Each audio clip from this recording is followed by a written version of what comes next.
मैं सचिन गौड़ आप सभी का अपने चैनल साई कोचिंग लाइव में स्वागत करता हूं।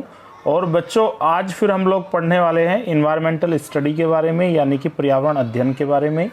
पर्यावरण अध्ययन की ये जो क्लास है बच्चों, इसके अंदर हम लोगों ने मॉक टेस्ट की एक सीरीज चलाई हुई है। उस सीरीज का ये 22वां अध्याय है और इसके अंदर हम लगभग 20 क्वेश्चन का अध्ययन करने वाले हैं।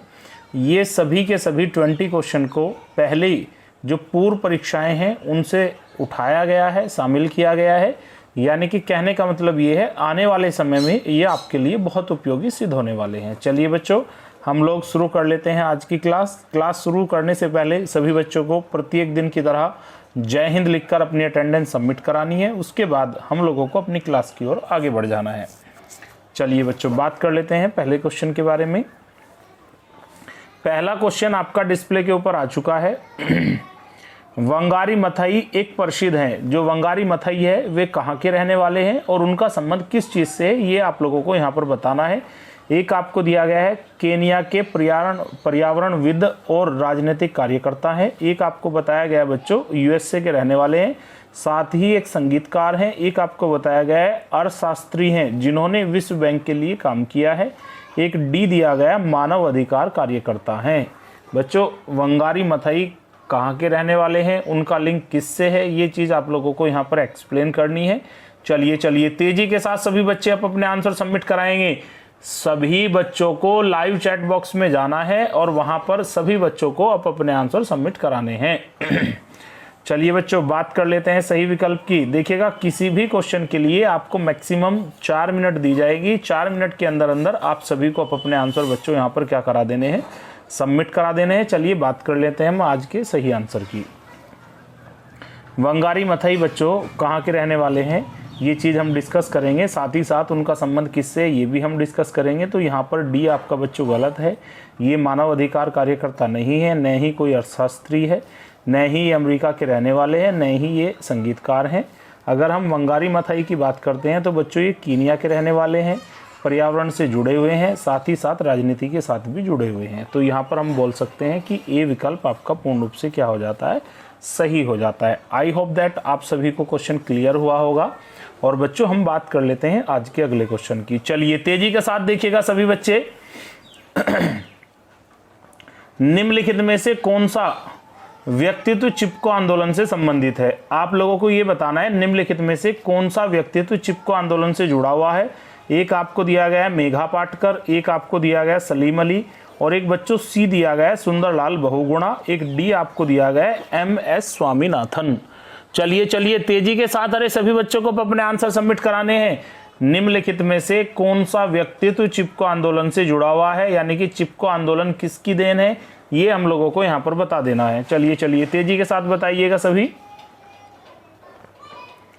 बात कर लेते हैं बच्चों सही आंसर की। तो मेघा पाटकर आपका यहाँ पर गलत है, क्योंकि मेघा पाटकर का आंदोलन जो है नदी से है और नर्मदा बचाओ आंदोलन से रिलेटेड है। चिपको आंदोलन यहाँ पर गलत हो जाता है। सलीम अली पक्षी विशेषज्ञ हैं, ये भी आपका गलत हो जाता है। MS स्वामीनाथन, इनके द्वारा हरित क्रांति चलाई गई थी, ये भी गलत है। अगर हम बात करते हैं तो बच्चों चिपको आंदोलन का संबंध वनों की रक्षा से है और ये किसके द्वारा चलाया गया था, उत्तराखंड में सुंदरलाल बहुगुणा के द्वारा चलाया गया था, जो भारत में बहुत ज़्यादा पॉपुलर हुआ था। चलिए बच्चों, बात कर लेते हैं आज के क्वेश्चन नंबर 3 की। मेघा पाटकर का संबंध किससे है। एक आपको दिया गया टिहरी बांध आंदोलन, एक गोदावरी बांध आंदोलन, एक स्वच्छ गंगा आंदोलन, एक बच्चों आपको डी दिया गया नर्मदा आंदोलन। चलिए तेजी के साथ सभी बच्चों को अपने आंसर सबमिट कराने हैं। मेघा पाटकर का संबंध किससे है बच्चों, टिहरी बांध से है, गोदावरी बांध आंदोलन से है, स्वच्छ गंगा आंदोलन से है, या फिर नर्मदा बचाओ आंदोलन से है। चलिए तेजी के साथ सभी बच्चे अपने आंसर सबमिट कराएंगे। 4 सेकंड के अंदर सभी बच्चों को अपने आंसर सबमिट करा देने हैं। चलिए बच्चों, बात कर लेते हैं एक सही विकल्प की। यहाँ पर हम बहुत ईजी क्वेश्चन है, मैं ऑलरेडी 2 के अंदर ये बता चुका हूँ, फिर भी बच्चों को दिक्कत आ रही है तो बहुत टेंशन वाली बात है उनके लिए। तो ए आपका बच्चों यहाँ पर क्या है, गलत है। बी भी आपका गलत है, सी भी आपका गलत है। मेघा पाटकर का जो संबंध है बच्चों वो नर्मदा बचाओ आंदोलन से है और मेघा पाटकर के द्वारा विरोध किया जा रहा था सरदार सरोवर बांध, जो डैम गुजरात के अंदर बनाया गया है। कारण ये था कि नर्मदा का अधिकांश पानी उसको चलाने के लिए चला जाएगा, उसके बाद मध्य प्रदेश और छत्तीसगढ़ को जितना पानी चाहिए पीने के लिए, सिंचाई के लिए और अन्य कार्यों के लिए वो उनको नहीं मिल पाएगा। इसलिए मेघा पाटकर उस बांध का, उस डैम का काफ़ी विरोध कर रही थी। कुल मिलाकर हम ये कह सकते हैं कि मेघा पाटकर का जो लिंक है ये एक समाज सुधारक है और इनका लिंक किसके साथ है? नर्मदा बचाओ आंदोलन के साथ है। चलिए बच्चों बात कर लेते हैं हम क्वेश्चन नंबर 4 की।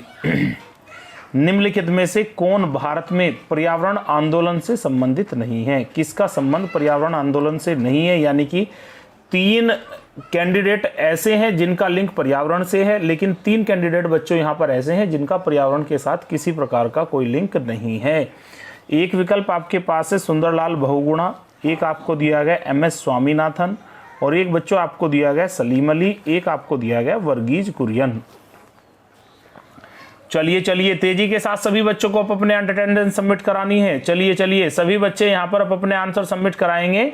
पर्यावरण से संबंधित 3 व्यक्तित्व यहाँ पर हैं बच्चों। एक व्यक्तित्व ऐसा है जिसका कोई भी संबंध पर्यावरण आंदोलन से नहीं है, वही आप लोगों को फाइंड आउट कर लेना है। चलिए बच्चों बात कर लेते हैं एक सही विकल्प की, साथ ही साथ हम क्वेश्चन को डिस्कस भी करते हैं। जो सुंदरलाल बहुगुणा है बच्चों, उनका संबंध वन बचाओ आंदोलन से था और चलिए बात करते हैं बच्चों, थोड़ा सा एक्सप्लेन कर लेते हैं। सुंदरलाल बहुगुणा है, इनका जो संबंध है वो किसके साथ था बच्चों? चिपको आंदोलन से था, यानी कि ये वनों से रिलेटेड है तो पर्यावरण से रिलेटेड तो होने ही होने हैं।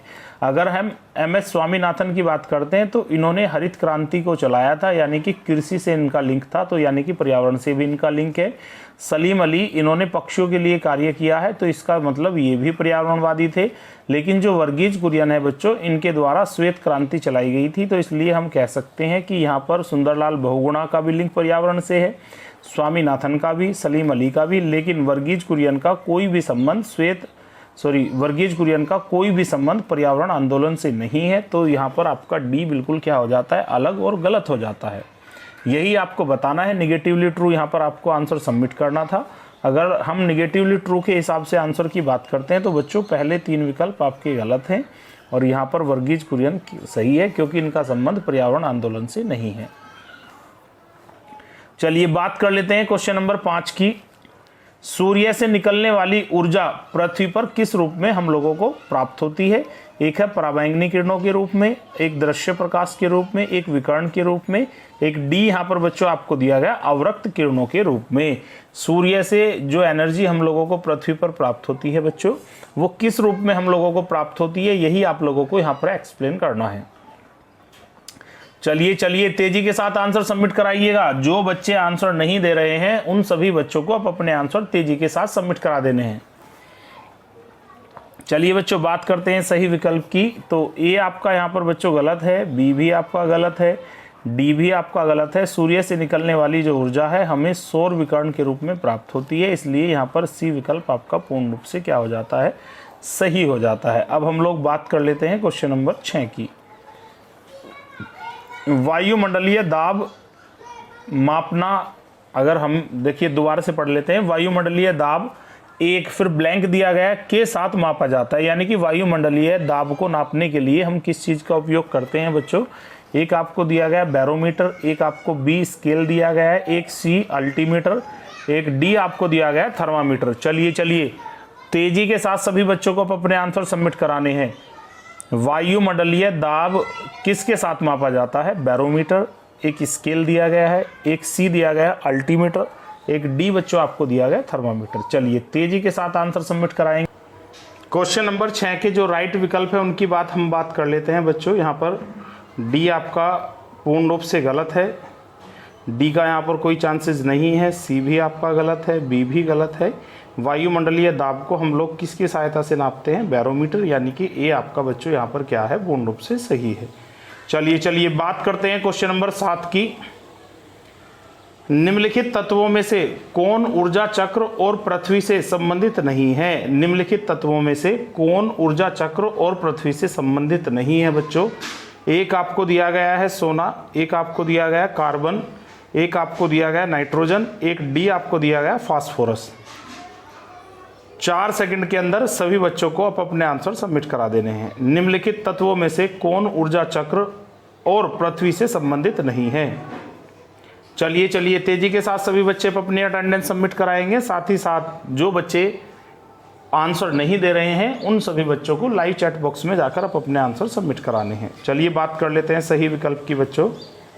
यहाँ पर डी आपका पूर्ण रूप से गलत है, सी भी आपका गलत है, बी भी गलत है, सोना यहाँ पर आपका क्या है, सही आंसर है। निम्नलिखित तत्वों में से कौन ऊर्जा चक्र और पृथ्वी से संबंधित नहीं है, यहाँ पर आपको आंसर देना है बच्चों ए। चलिए बात कर लेते हैं अगले आंसर की। चलिए बात करते हैं क्वेश्चन नंबर 8 के बारे में। एक पारिस्थितिकी तंत्र के मध्य है, सभी बच्चे ध्यान से पढ़ेंगे। एक पारिस्थितिकी तंत्र के मध्य से ऊर्जा और कार्बन प्रवाह सौर ऊर्जा के साथ शुरू होता है। निम्नलिखित दृश्यों में से कौन सा एक पारिस्थितिकी तंत्र के मध्य से ऊर्जा के समुच्च प्रवाह को दर्शाता है। चलिए अभी इस कॉम्प्लिकेटेड लैंग्वेज को हम लोग छोड़ देते हैं, केवल आपको ये बताना है कि हमारे पारिस्थितिकी तंत्र के अंदर जो ऊर्जा का प्रवाह है वो किस रूप में होता है, बस यही आप लोगों को बता देना है, ठीक है। चलिए बच्चों तेजी के साथ आप अपने आंसर सबमिट करेंगे। अगर हम बात करते हैं इस प्रवाह की बच्चों, हम डायरेक्टली इसको डिस्कस ही कर लेते हैं। सबसे पहले देखिएगा, सबसे पहले हम लोगों को सूर्य से एनर्जी प्राप्त होती है, ठीक है। उसके बाद ये जो एनर्जी है ये पौधों को मिलती है, यानी कि उत्पादक के पास ये एनर्जी पहुंचती है। उसके बाद फिर ये एनर्जी किसके पास पहुंचती है, उपभोक्ता के पास, उपभोक्ता के पास पहुंचती है। फिर वहाँ से ये एनर्जी आपकी अपघटक के पास पहुंचती है, अपघटक करता जितने भी हैं बैक्टीरिया वगैरह। उसके बाद दोबारा से ये जो एनर्जी है ये दोबारा से रिवर्ट हो जाती है सूर्य के पास। तो ये साइकिल आप लोगों को ध्यान रखनी है। अगर हम इस एनर्जी साइकिल का ध्यान रखते हैं तो बच्चों ए इसके हिसाब से आपका गलत हो जाता है, बी भी आपका क्या हो जाता है, सौर ऊर्जा, उत्पादक, उपभोक्ता। बी आपका देखिएगा बच्चों यहाँ पर ठीक है, उत्पादक उसके बाद उपभोक्ता। सी आपका गलत है, कारण है सौर ऊर्जा, फिर उत्पादक दिया गया है, फिर अपघटक। उपभोक्ता का कोई जिक्र नहीं है तो इसलिए ये भी गलत है। डी भी आपका गलत है। तो यहाँ कह सकते हैं हम कि क्वेश्चन नंबर 8 का जो सही विकल्प है वो बी है, यही आप लोगों को ध्यान रख लेना है। चलिए बच्चों बात कर लेते हैं क्वेश्चन नंबर 9 की। नगरीकरण और उद्योगीकरण हानिकारक है। जो नगरीकरण है और उद्योगीकरण है वो हानिकारक है संतुलित विकास के लिए, पर्यावरण और पारिस्थितिकी के लिए। एक आपको दिया गया है जैव विविधता के संरक्षण के लिए, एक आपको डी दिया गया है उपरोक्त सभी। चलिए तेजी के साथ सभी बच्चे अपने सभी बच्चों को तेजी के साथ अपने आंसर लाइव चैट बॉक्स में सबमिट कराने हैं 4 सेकंड के अंदर अंदर। नगरीकरण और उद्योगीकरण हानिकारक है, किसके लिए हानिकारक है? चलिए हम बात कर लेते हैं सही विकल्प की बच्चों। तो ये संतुलित विकास के लिए हानिकारक भी है, पर्यावरण और पारिस्थितिकी तंत्र के लिए भी हानिकारक है, जैव विविधता के संरक्षण के लिए भी हानिकारक है। तो इसलिए बच्चों आपका यहाँ पर जो राइट विकल्प हो जाता है वो आपका हो जाता है उपरोक्त सभी, यानी कि डी यहाँ पर आपका पूर्ण रूप से सही है। चलिए बात करते हैं क्वेश्चन नंबर 10 की। निम्न में से कौन सा जलीय पारिस्थितिकी तंत्र का हिस्सा नहीं है? आपके पास 4 विकल्प हैं। 3 का संबंध जलीय पारिस्थितिकी तंत्र से है, वाटर इकोलॉजी सिस्टम से है, लेकिन एक ऐसा है जिसका संबंध वाटर इकोलॉजी सिस्टम से नहीं है। बच्चों एक यहाँ पर आपको दिया गया है तालाब, एक बी दिया गया है झील, एक सी आपको दिया गया है डेल्टा और एक डी आपको दिया गया है द्वीप। चलिए तेजी के साथ सभी बच्चे अपने अटेंडेंस और आंसर सबमिट कराएंगे। जलीय पारिस्थितिकी तंत्र का हिस्सा नहीं है। चलिए बच्चों क्वेश्चन बड़ा इजी है। अब हम बात कर लेते हैं इसके राइट आंसर की। तो ए आपका यहाँ पर बच्चों गलत है, कारण है कि तालाब एक वाटर इकोलॉजी सिस्टम है। बी भी आपका गलत है, झील भी एक वाटर इकोलॉजी सिस्टम है, डेल्टा भी एक वाटर इकोलॉजी सिस्टम है। लेकिन पानी के अंदर, महासागरों के अंदर जो इस प्रकार के टापू बने होते हैं, मिट्टी के जो बड़े बड़े ढेर उठे हुए होते हैं, उनका संबंध किसी भी प्रकार से जलीय पारिस्थितिकी तंत्र से नहीं है। तो इसलिए आपका डी विकल्प यहाँ पर क्या हो जाता है, सही हो जाता है। आई होप दैट आप सभी को क्वेश्चन क्लियर हुआ होगा। अब हम बात कर लेते हैं क्वेश्चन नंबर 11 की। निम्नलिखित प्रकार के पारिस्थितिकी तंत्रों में से कौन सबसे ज्यादा शुद्ध वार्षिक प्राथमिक उत्पादक का निर्माण करता है? यानी कि अगर हम बात करते हैं बच्चों कि उत्पादकता यानी कि पौधे, तो सबसे ज़्यादा पौधे कहाँ पर पाए जाते हैं ये आपको ध्यान रखना है। लेकिन यहाँ पर आपसे वार्षिक रूप से पूछा गया है, यानी कि आपको टोटल के हिसाब से, क्षेत्रफल के हिसाब से नहीं बताना है, बल्कि आपको परसेंटेज के हिसाब से बताना है। इस बात का थोड़ा सा ध्यान रखिएगा। ए विकल्प है आपके पास उष्ण कटिबंधीय पर्णपाती वन, एक आपको बी दिया गया है शांत पर्णपाती जंगल, एक आपको दिया गया है उष्ण कटिबंधीय वर्षावन, एक यहाँ पर बच्चों डी दिया गया है शीतोष्ण वन। निम्नलिखित प्रकार के पारिस्थितिकी तंत्रों में से कौन सबसे ज्यादा शुद्ध वार्षिक प्राथमिक उत्पादकता का निर्माण करता है? आपके पास कितने विकल्प हैं बच्चों? यहाँ पर 4 विकल्प है, उसी से आपको चयन कर लेना है। चलिए बात कर लेते हैं सही विकल्प की। बच्चों यहाँ पर मैं आपको देखो एक चीज डायरेक्ट बताने वाला हूँ, बी आपका यहाँ पर गलत है और डी भी आपका गलत है, ठीक है। अगर आपसे पूछा जाता है परसेंटेज के हिसाब से, परसेंटेज के हिसाब से या वार्षिक शुद्ध वार्षिक प्राथमिक उत्पादकता के हिसाब से, तब आपको ए विकल्प बताना है उष्ण कटिबंधीय पर्णपाती वन।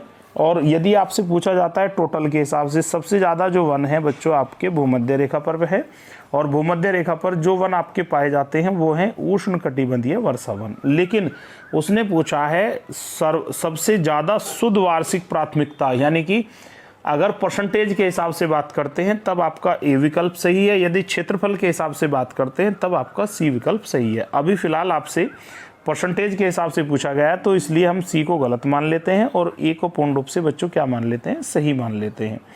चलिए बात करते हैं क्वेश्चन नंबर 12 के बारे में। निम्न में से कौन सा पारिस्थितिकी तंत्र की एक कार्यात्मक इकाई नहीं है? निम्नलिखित में से कौन सा पारिस्थितिकी तंत्र की कार्यात्मक इकाई नहीं है, यूनिट ऑफ इकोलॉजी सिस्टम नहीं है? ये आपको बताना है बच्चों। एक विकल्प है आपके पास परतों का अलगाव, एक बी दिया गया है उत्पादकता, एक सी आपको दिया गया ऊर्जा का प्रवाह, एक बच्चों डी दिया गया अपघटन।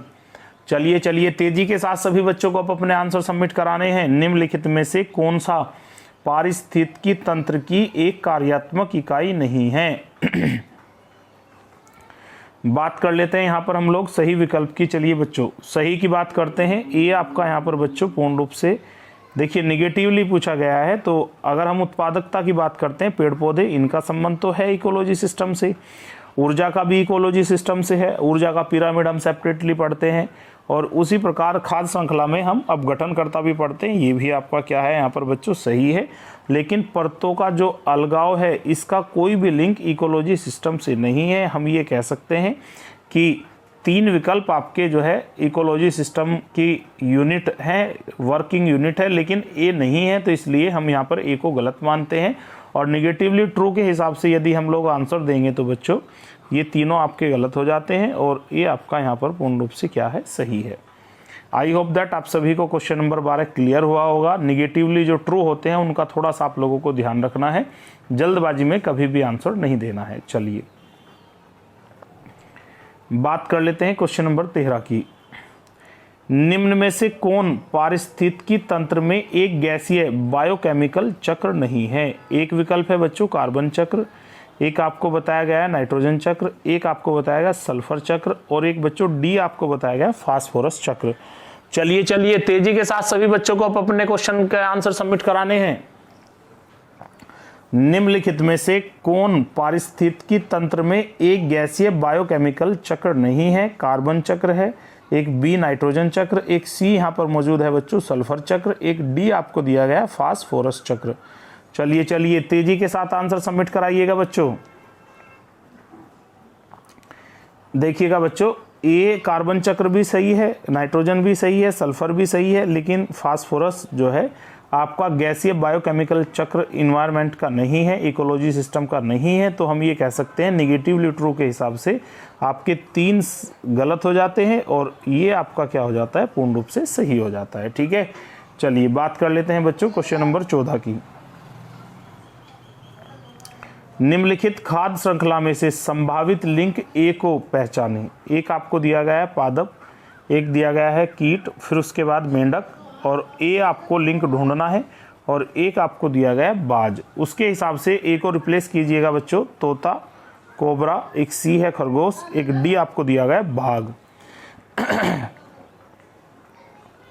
निम्नलिखित खाद्य श्रृंखला में से संभावित लिंक ए को पहचाने। एक आपके पास है बच्चों तोता, एक है कोबरा, एक है खरगोश, एक है बाघ। आपको एक के स्थान पर इसको रिप्लेस कर देना है। तो यहाँ पर बच्चों हम देखिएगा, क्वेश्चन थोड़ा सा अजीब से तरीके से दिया गया है, लेकिन फिर भी समझिएगा थोड़ा सा। तो ए आपका यहाँ पर बच्चों गलत है, बी भी गलत है, और डी भी आपका यहाँ पर क्या हो जाता है, गलत। खरगोश आपका यहाँ पर राइट आंसर है। ठीक है, चलिएगा अब हम लोग बात कर लेते हैं क्वेश्चन नंबर 15 की। निम्नलिखित कथनों में से कौन सा जीव मंडल के बारे में गलत है? अगर हम जीव मंडल के बारे में बात करते हैं तो एक विकल्प आपका यहाँ पर पूर्ण रूप से गलत है, वो आप लोगों को फाइंड करना है। पहला दिया गया है जीव मंडल स्थलमंडल, जलमंडल और वातावरण का संयोजन है। एक बच्चों आपको दिया गया है बी, जीव स्थल मंडल में समान रूप से मौजूद होते हैं। एक आपको दिया गया है जीव मंडल उत्तर और दक्षिणी ध्रुव पर नहीं होता है। एक आपको दिया गया उपरोक्त सभी। चलिए तेजी के साथ सभी को अपने आंसर सबमिट करा देने हैं। जीव मंडल के बारे में निम्नलिखित में से कौन सा गलत है, ये आप लोगों को फाइंड करा लेना है। ठीक है, चलिए बच्चों बात करते हैं सही विकल्प की। तो जीव मंडल स्थलमंडल, जलमंडल और वातावरण का एक संयोजन है, समायोजन है, यानी कि ए आपका सही है। जीव स्थल मंडल में समान रूप से मौजूद होते हैं, ये बात आपकी गलत है। जीव मंडल उत्तर और दक्षिणी ध्रुव में नहीं पाए जाते हैं, उसका रीज़न ये है जो पृथ्वी का उत्तरी गोलार्ध है और दक्षिणी गोलार्ध है, इन दोनों पर बर्फ़ जमी हुई है। बर्फ़ जमी होने की वजह से वहाँ पर वनस्पति भी नहीं है और किसी प्रकार के जीव भी नहीं है, इसलिए आपका सी भी यहाँ पर बच्चों क्या हो जाता है, ट्रू। और उपरोक्त सभी का कोई चांस नहीं है, ये आपका गलत है। तो अब आपको नेगेटिवली ट्रू बताना था, जीव मंडल के बारे में गलत है, तो एक आपका आ जाता है जीव स्थल मंडल में समान रूप से मौजूद होते हैं। ये स्टेटमेंट आपका पूर्ण रूप से गलत है। और निगेटिवली ट्रू के हिसाब से जब आप लोग आंसर दोगे बच्चों, तो निगेटिवली ट्रू के हिसाब से फिर आपको आंसर क्या सबमिट कराना होगा, बी। चलिए बात करते हैं अगले क्वेश्चन की। क्वेश्चन नंबर 16 देखिएगा सभी बच्चे ध्यान से। क्वेश्चन नंबर 16 देखिएगा सभी बच्चे।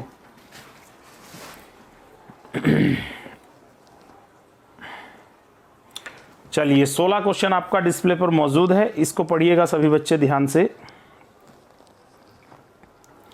पारिस्थितिकी यानी कि इकोलॉजी, जो इकोलॉजी वर्ड है ये कहाँ से लिया गया है, कौन सी लैंग्वेज से लिया गया है? एक है यूनानी भाषा से, एक आपको दिया गया फ्रेंच भाषा से, एक आपको दिया गया स्पेनिश भाषा से, और एक आपको डी दिया गया अंग्रेजी से। जो इकोलॉजी वर्ड है इसको कहाँ से लिया गया है, यही आप लोगों को यहाँ पर सबमिट करा देना है।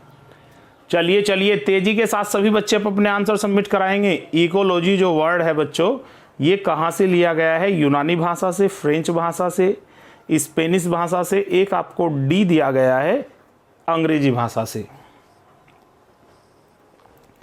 चलिए बच्चों, इतना टाइम लगाने वाला क्वेश्चन नहीं है, और जिन बच्चों को थोड़ा सा कन्फ्यूजन हो रहा है फ्रेंच में, वो थोड़ा सा ध्यान देंगे। यहाँ पर आपके दो वर्ड होते हैं बच्चों, एक होता है इन्वायरमेंट और एक होता है इकोलॉजी। अगर हम इकोलॉजी की बात करते हैं तो यहाँ पर डी आपका गलत है, सी भी गलत है और बी भी गलत है। अगर आपसे पूछा जाता है इकोलॉजी, तब आपको बताना है ग्रीक लैंग्वेज यानी कि यूनानी भाषा। यदि आपसे इन्वायरमेंट पूछा जाता है तब आपको बता देना है फ्रेंच। यानी कि दोनों क्वेश्चन अलग अलग हैं, आंसर भी इनके क्या है, अलग अलग हैं। चलिएगा बात कर लेते हैं क्वेश्चन नंबर 17 की। पारिस्थितिकी का अर्थ क्या है? पारिस्थितिकी यानी कि इकोलॉजी का अर्थ क्या है? महासागरों का अध्ययन है। एक बी आपको दिया गया पारिस्थितिकी जीवों, पौधों और जानवरों और उनके अध्ययन से संबंधित है। एक दिया गया है सी, यह ब्रह्मांड के विभिन्न गैसों के बीच संबंध को दर्शाता है। एक आपको डी दिया गया उपरोक्त सभी। चलिए अरे भाई देखिएगा, घूम फिरकर ये पहली यूनिट है इन्वायरमेंटल स्टडी की। हमेशा आप लोगों को इकोलॉजी की डेफिनेशन के बारे में, टाइप ऑफ इकोलॉजी के बारे में, जैविक अजैविक घटक, ये 8-10 चीज़ ऐसी हैं जिनका नॉर्मली पता होना चाहिए। उसी के आधार पर आपसे यहाँ पर क्वेश्चन पूछा गया है। चलिए बात करते हैं सही विकल्प की बच्चों। ए आपका यहाँ पर पूर्ण रूप से गलत है, सी भी गलत है, तो डी अपने आप ही गलत हो जाता है। इकोलॉजी के अंदर हम जीवों, पौधों और जानवरों और उनके बीच का जो संबंध है उसका अध्ययन करते हैं, तो इसलिए बी आपका यहाँ पर क्या हो जाता है, पूर्ण रूप से सही हो जाता है। आगे बात करते हैं क्वेश्चन नंबर 18 की। इकोलॉजी शब्द को सबसे पहले किसने प्रतिपादित किया था? पारिस्थितिकी जो शब्द है बच्चों, ये किसके द्वारा प्रतिपादित किया गया था? एक आपको दिया गया है सलीम अली, एक सुनीता नारायण, एक अर्नेस्ट हेकल और एक डी दिया गया है, इनमें से कोई नहीं। इकोलॉजी वर्ड्स को किसके द्वारा प्रतिपादित किया गया था? बच्चों तेजी के साथ आंसर सबमिट कराइएगा।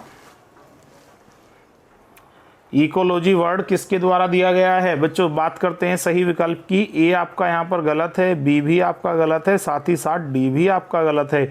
इकोलॉजी जो वर्ड है बच्चों ये अर्नेस्ट हेकल के द्वारा दिया गया था, यानी कि सी विकल्प आपका यहाँ पर सही है। चलिए बात कर लेते हैं क्वेश्चन नंबर 19 की। कौन एक प्राकृतिक पारिस्थितिकी तंत्र नहीं है? प्राकृतिक नहीं है तो फिर बच्चों आपका कृत्रिम होगा। तो यहाँ पर 3 ऐसे हैं जो कृत्रिम पारिस्थितिकी तंत्र प्राकृतिक पारिस्थितिकी तंत्र है, और एक आपका ऐसा है जो प्राकृतिक पारिस्थितिकी तंत्र नहीं है, यानी कि कृत्रिम पारिस्थितिकी तंत्र है। उसी को आप लोगों को फाइंड कर लेना है। चलिए आपको दिया गया है ए रेगिस्तान, एक इक्वेरियम दिया गया है, एक C1 दिया गया है, एक डी दिया गया है, इनमें से कोई नहीं। चलिए तेजी के साथ सभी बच्चे अपने आंसर सबमिट कराएंगे। कौन एक प्राकृतिक पारिस्थितिकी तंत्र नहीं है? चलिए बच्चों तेजी के साथ आप अपने आंसर सबमिट कराइएगा। बात करते हैं बच्चों सही विकल्प की। रेगिस्तान एक प्राकृतिक पारिस्थितिकी तंत्र है, कृत्रिम रूप से इसको नहीं बनाया जा सकता, ये आपका गलत है। इक्वेरियम एक कृत्रिम रूप से बनाया गया पारिस्थितिकी तंत्र है। एक कांच के बॉक्स के अंदर अगर हम मछलियों का पालन करते हैं तो उसको एक्वेरियम कहा जाता है, जो कि कृत्रिम रूप से ही तैयार किया जाता है। तो बी आपका यहाँ पर सही हो जाता है। वन कृत्रिम रूप से नहीं बनाए जाते, ये भी नेचुरली होते हैं, और डी यहाँ पर पूर्ण रूप से गलत है। तो बच्चों आपका सही आंसर हो जाता है एक्वेरियम। एक्वेरियम किसको बोलते हैं? कांच का एक फ्रेम होता है, उसके अंदर बहुत सारी मछली छोड़ दी जाती है, उसको आपके द्वारा एक्वेरियम बोला जाएगा। ये पारिस्थितिकी तंत्र है, लेकिन मानव के द्वारा कृत्रिम रूप से बनाया गया है, तो हम इसको प्राकृतिक की कैटेगरी में नहीं रख सकते। चलिए बच्चों आज की जो क्लास है ये आपकी ख़त्म होने वाली है, और आज की क्लास का ये लास्ट क्वेश्चन है। उसके बाद इस क्लास को ऑफ कर दिया जाएगा। जो बच्चे डेली लाइव नहीं आते हैं उन सभी को 9 बजे डेली लाइव आ जाना है। बात करते हैं क्वेश्चन नंबर 20 की। कौन सा एक मानवीय पर्यावरण का घटक नहीं है? निम्नलिखित में से कौन सा एक मानवीय पर्यावरण का घटक नहीं है? ए आपको दिया गया है धर्म, बी दिया गया है समुदाय, एक सी दिया गया है शादी, एक डी बच्चों आपको दिया गया है भूमि। चलिए तेजी के साथ सभी को अब अपने आंसर सबमिट कराने हैं। मानवीय पर्यावरण का घटक नहीं है, तेजी के साथ बताइएगा। चलिए बच्चों बात करते हैं सही विकल्प की। ये बहुत ही इजी और छोटा सा क्वेश्चन था, इसमें आप लोगों को टाइम नहीं लगाना था। अगर हम ए और बी और सी की बात करते हैं तो बच्चों ये तीनों ही मानवीय पर्यावरण से यानी कि सामाजिक पर्यावरण से लिंक्ड हैं। लेकिन अगर हम डी की बात करते हैं तो बच्चों ये डी आपका यहाँ पर पूर्ण रूप से गलत है। कारण ये है कि ये भूमि है, और भूमि किससे रिलेटेड होती है? ये प्राकृतिक पर्यावरण से होती है। अगर आप निगेटिवली ट्रू की बात करते हैं तो ए भी गलत है, बी भी गलत है, सी भी गलत है, और यहाँ पर आपका जो सही आंसर होगा बच्चों वो डी होगा। आज की क्लास बच्चों संपन्न हो चुकी है, ख़त्म हो चुकी है। ऐसे बच्चे जिन्होंने चैनल को सब्सक्राइब नहीं किया है उन सभी बच्चों को ईमानदारी के साथ चैनल को सब्सक्राइब कर लेना है, और डेली रात्रि 9 बजे लाइव जरूर आना है। Thank you so much watching our video. सभी बच्चों को मेरी तरफ से शुभ रात्रि।